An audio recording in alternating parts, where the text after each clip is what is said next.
Hey, this is Lisa on Shut Up and Talk. Come and watch. What it don't do, it is your boy LB Johnson. We are back, man. Check it out live with me right now at an undisclosed location. Is none other than Miss Lisa. Lisa, how are you doing? I'm great. How are you? Oh, man, I am beyond ecstatic. I cannot lie. I've been blessed to interview a lot of people, rappers, singers, politicians. This honestly has to be one of the greatest interviews I've ever had a chance to do. Oh, thank you. Appreciate it. I'm such a huge fan. I was telling my producer before we walked up, like, man, I'm actually a little kind of nervous on this one. Wow. And I don't get butterflies. Aw. Because honestly, you are a big part of my first experience when it comes to music, period. Oh, wow.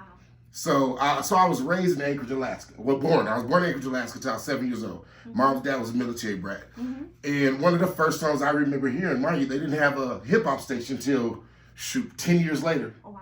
So there was a soft rock, and then they got what was it? I don't even know what they called it, the genre. Mm-hmm. But You Were On It. And I'll never forget Head to Toe, changed my life. First of all, it's a hot track, it's banging. I would later discover, Full Force and their own production and everything. But at the time, I remember the song because my dad used to work nights. And he would get off work and still be kind of, he'd wake us all up and he'd be cooking whatever. And I remember coming down into the kitchen, and he had 2 bananas and he's jamming out like he's part of the band to Head to Toe. And I remember that so vaguely because I don't got a lot of good memories when it comes to my dad, but that's one where I'm like, so I've always loved that song, always jammed it out. If I'm DJing, if I'm hanging out, whatever I'm doing, I'm rocking Head to Toe. Oh, I appreciate that. Thank you. So then naturally, as we progress and just kind of checking, seeing what you do as far as with your career, All Cried Out. Man, first of all, we know a lot of people try to redo it, but there's only one original. Oh. That's how I feel about that. And every time I hear it, the vocals, the way you and the way you guys did that song was it was impactful. Thank you. So gotta give you flowers before we do anything else. Man, hallelujah. The queen, y'all better understand who started it all right? Now, talk to me about your musical journey. Like who are some of your inspirations? Oh, I was raised on salsa and Motown. So the salsa part of my mom was very musically inclined, and she used to play the Fania All Stars, Winnie Colon, Jimmy Sabater, Celia Cruz, Joe Batan, so many different people. And then of course everything Motown. Yeah. Martha and the Vandellas were my idols. I loved them dearly. Of course there was the Jackson 5 and Stevie Wonder. That's how I was raised. And so you started singing. You got your first production or record deal at 14, right? Yeah. Wow. So what was that like? 14, teenager. Kind of you're still growing up and kind of understanding life, and you get thrown into this music world. It was fun. It was a learning experience. I wouldn't change a thing. And I sound redundant to so many people because all I ever say is I love what I do. Yes. So whatever I have to go through, appreciate it, wouldn't change a thing, and will still continue to pursue this life of mine, this goal of mine, because I truly love what I do.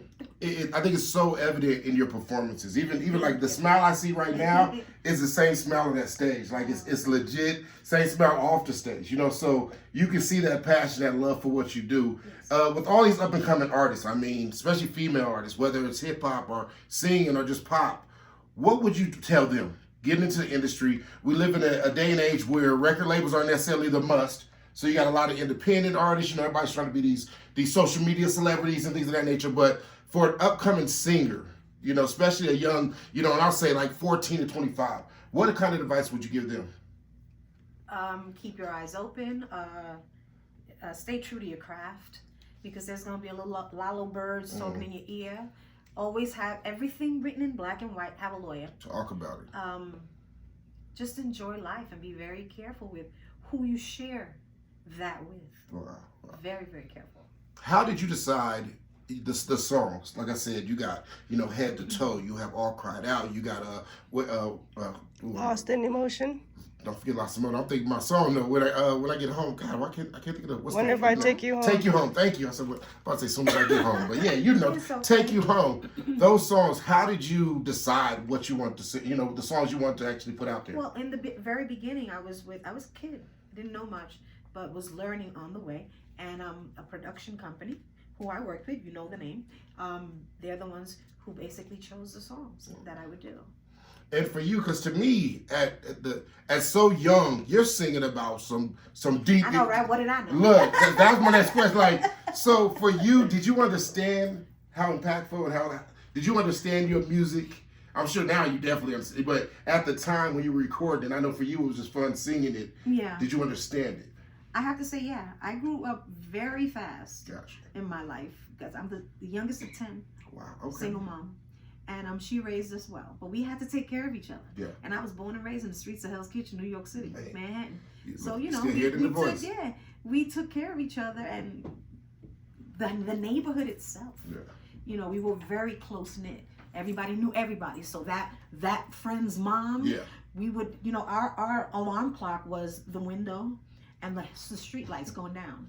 And I would get home and they told me that you were doing this, and that. So I basically knew everything. I had to grow up fast. Gotcha. You know, so I did. I understood. Let's talk about hip hop for a minute. Are there any hip hop artists, old or new, that you rocking with, that you're a fan of, that you're like, okay, I gotta. Oh my God, yes. Hip hop is life. That part. You heard that? And I said it. I'm gonna continue to say it. Look, that's Hip-hop a break. is We life. using that. Let's go. Hip hop is life.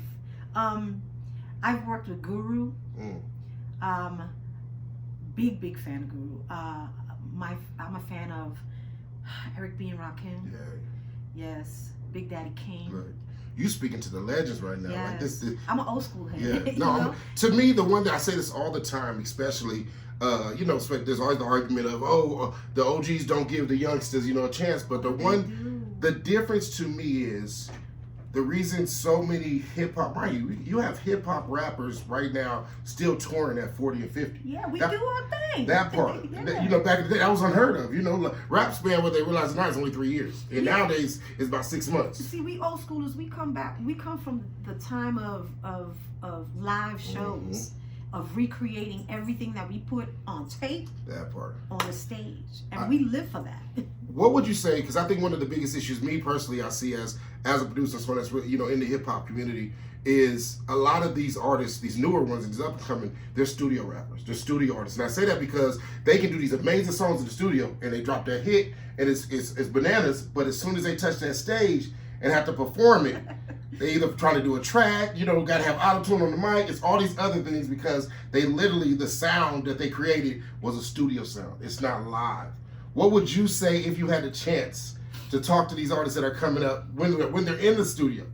How would you, let's say, direct them, so to speak? I'm from the time of live shows, having a live band and doing live vocals on the stage. That's where I come from. Yeah. So whatever you create in that booth, be able to create it on the stage. Because people are gonna be like, oh well, we could watch your videos. Yeah. Or we can listen to the radio or buy your music. Why should we come to your show? We want to give them the full effect and more. Wow. That's what I would tell them. Make sure that you know your thing. You were rocking with Snoop Dogg for a little bit. I am rocking. That was my next. Yes, Uncle Snoop's Army. I'm with the management. Sweet. Company. So it is official. Yes, has been for a couple of years now. Doing it, man. Snoop to me is on a whole different caliber. Of course, hip hop, love it. Yeah. What he's done, arguably, and I don't care what no one says, he is the greatest entertainer of our generation right now. And I say that because I'm not calling him the greatest rapper. No. I'm not calling him the greatest, just one area, but overall, he's touching everything and doing it well. He's an entertainer. That part. And he loves to entertain. And he's good at it. Look. He's really good at it. So how did that relationship come about? Oh, we got a phone call. Come on, man. Okay. I got a phone call. But first off, an ex-manager had passed away. Rest her soul. Sorry to hear that. And I made a phone call to Tony, who's been with me since she's 17 years old. And I told her, I just got a phone call. What should I do? And she was like, go with it. Go with it. And we did. We went with it. And it's Uncle Snoop's Army with Bobby D Presents and Tony Minaj. Minaj Works. Oh, sweet. Okay. Yes. And I think my team now is the best I've ever had. Wow. And they're taking it to a whole other level. So thank you. Look, I rock with Snoop. I rock with Bobby D. Actually, they'll be here next for 420. Yeah. So, Of but course.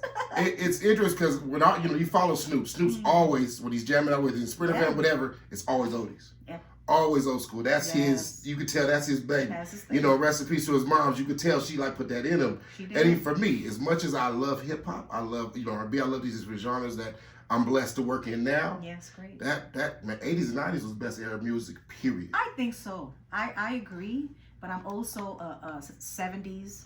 I love 70s music. 70s R&B was my thing, still is. So. All right, give me your top 3 favorite of all time, bands or artists. Okay. Any genre. Stevie Wonder, first of all. Let's go. Kid Creole and the Coconuts. Okay, I hear you. Yeah, that's my thing. Yeah, and Jimmy Sabater. Look. Yeah, man. I'm looking for it. I'm gonna come catch you on the road because we gotta hit a 2-step some one time. I see you on stage. I was on the side like, oh, watch out now. But honestly, Lisa, this has been such a pleasure. I thank you for taking the time to talk to me, to talk to the people, the fans. Albuquerque, New Mexico rocks with you. Cali, I'm from Cali. Cali definitely rocks with you. And all the way back to Anchorage, Alaska, we rocking with you. Thank you. Just know you got fans everywhere, and I appreciate you so much. Thank you. Y'all know this has been your boy LB Johnson, Lisa exclusive. Yeah. Watch us work, man, and stay tuned, man. Make sure y'all go to YouTube. What is it? Shut Up and Talk TV on YouTube. Check out the full interview, man. Let's go. Next stop, Disneyland. Let's get it together. Holla.